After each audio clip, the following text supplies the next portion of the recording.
The battlefield was silent.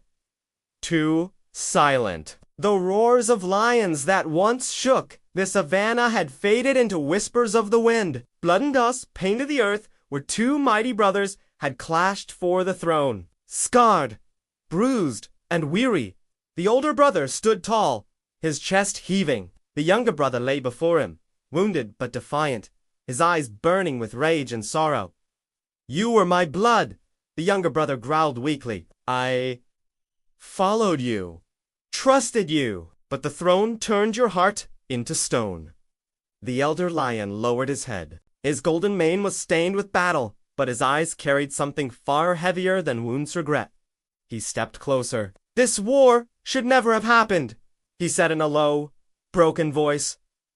"We were meant to rule together, not destroy everything our pride stood for." The younger brother coughed, forcing a bitter smile. "Together? No! There was only ever room for one king." For a long moment, silence filled the air. The pride, gathered at a distance, watched with tense eyes. Would this be the end of one brother, or the beginning of peace? The elder lion lifted his paw, claws unsheathed, ready to strike the final blow. The younger brother closed his eyes, accepting fate. But then the elder froze. His paw trembled. He lowered it slowly. "No," he whispered. "This war ends with me. No more blood of family will stain this land." He turned, his mighty roar echoing across the plains. "The era of hatred is over. From this day, the throne belongs not to a lion, but to the pride itself." The lions gasped. Never before had a king spoken such words. He stepped away from the throne, away from the golden rock that symbolized power. The younger brother opened his eyes, stunned. "You would give it all up?" The elder looked at him with tears glistening. "I would give up a throne 1,000 times to have my brother back."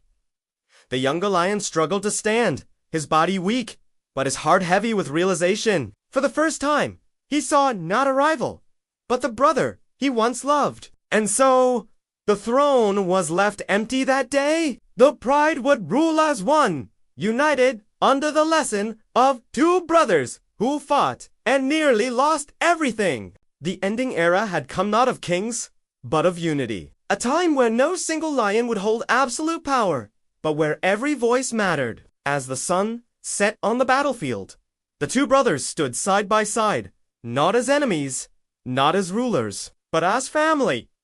And in that moment, the savannah breathed again, for peace had finally returned. Let's rewind a few months ago, when the future of the savannah was still unwritten. The warm glow of sunset painted the sky in hues of orange and purple as the lion pride gathered for the evening. Among them, two brothers, the elder being the reigning king, his golden mane, a symbol of authority, and his younger brother, whose spirit burned bright, though his eyes often held a hint of discontent. Their father, the previous ruler, watched them from a distance, his gaze a mixture of pride and worry. He knew the growing tension between his sons could one day engulf their pride. One day, during a hunting expedition, the younger lion seized an opportunity. With a swift move, he brought down a zebra, earning admiration from the pride, including their father. The king, however, saw it as a challenge to his authority. Jealousy gnawed at him,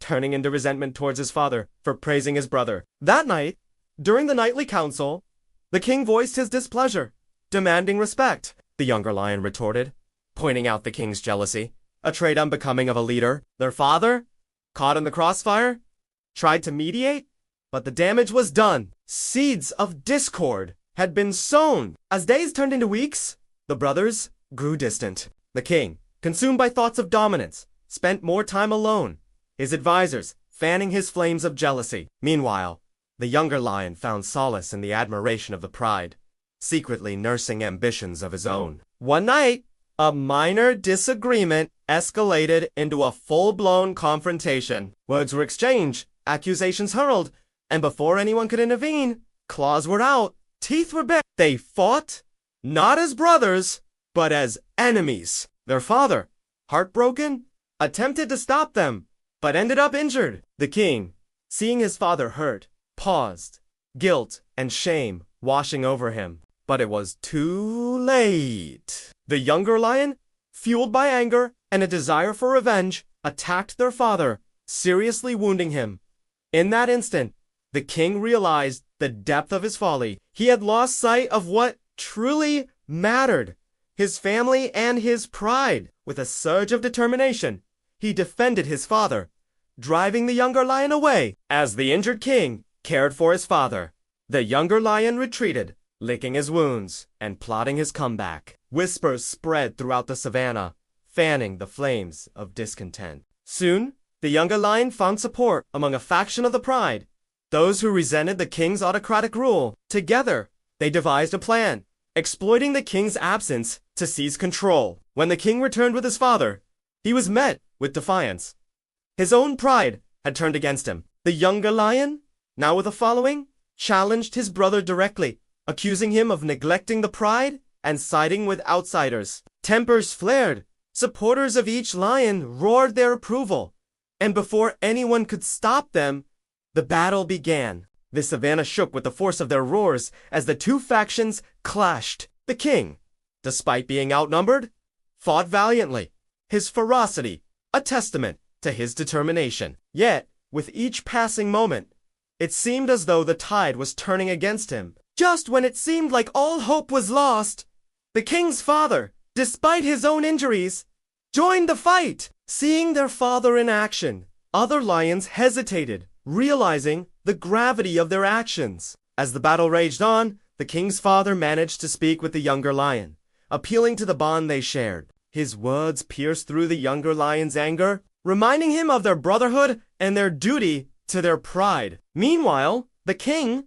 sensing a shift in the atmosphere, pressed his attack, hoping to end the conflict swiftly. However, the younger lion, torn between loyalty and ambition, retaliated fiercely, determined to prove himself as the stronger and rightful leader. Despite their fierce blows, neither brother was willing to back down.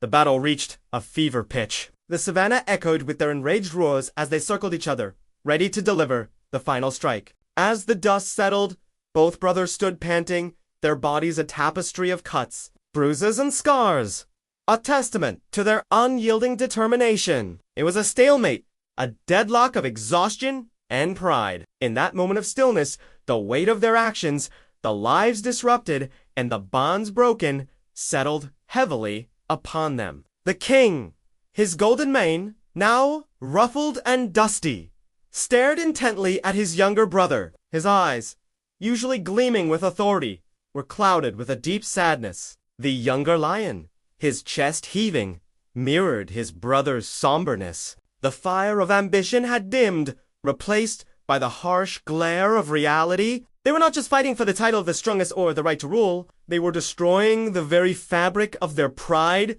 tearing apart the legacy their ancestors had built. As the sun dipped below the horizon, casting long shadows across the battlefield, the two brothers found themselves at a crossroads. The younger lion, wounded and weary, felt the weight of his actions pressing down on him. The cheers of his followers seemed distant, their voices drowned out by the roar of his own conscience. He looked up at his brother, the king, his features etched with the pain of their shared history and the turmoil of their present. The king, sensing his brother's internal struggle, lowered his head in a gesture of truce. He didn't want this war any longer than his brother did. The scars on his body ached, but the ache in his heart was deeper, a wound that went beyond flesh and bone. Taking a step forward, the king extended his paw, not in a gesture of dominance, but of kinship. It was an olive branch, a symbol of their shared past and a plea for their future. The younger lion stared at the outstretched paw, his heart torn between the desire for power and the memory of their brotherhood. As the last rays of sunlight faded away,